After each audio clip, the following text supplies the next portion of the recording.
I was working a late night shift at the diner I worked at for a year. It was a rainy night. In fact, it was pouring. Nights like these usually meant less customers because people aren't exactly rushing to drive in the rain. I was expecting a slow night. It was for the most part. I was working until midnight. At some point closer to the end of my shift, in came a man and a woman significantly younger looking than him.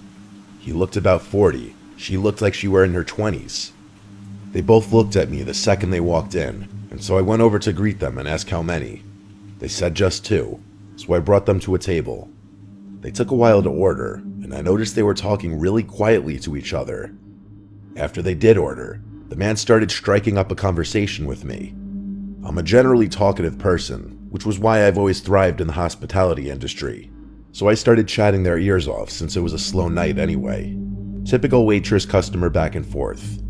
The girl oddly didn't say much. The man did most of the talking, so I started directing my questions more to him. I can't remember every last thing we said to each other, obviously, but one thing that stuck in my head was when the man asked me, "Do you live alone?" I did live alone, and still do live alone. I answered his question honestly, saying I live about 10 minutes north up the road, and that it's really quiet and boring around here. At the time, I didn't see his question as any kind of red flag, albeit maybe a bit strange of a question. But something about a man being with another female makes you automatically assume they're not a threat. I made jokes about being stuck here forever and such, and then walked away from the table. I'd say about 45 minutes later, they finished and left. Fast forward probably an hour later, and we were closing up the place.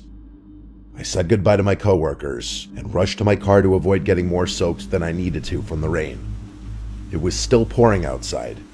I drove home slow because of the conditions. The second I got home, I ran straight to the front door and let myself in. I didn't even notice that neither of the other tenants' cars were parked outside. My living situation was the middle floor of a home with 3 apartments in it. There's a side entrance with a stairway that has an entrance to all 3 floors. My being on the first floor meant that I could enter through the front door. After setting my keys and stuff down on the kitchen counter, there was a manic pounding at the front door.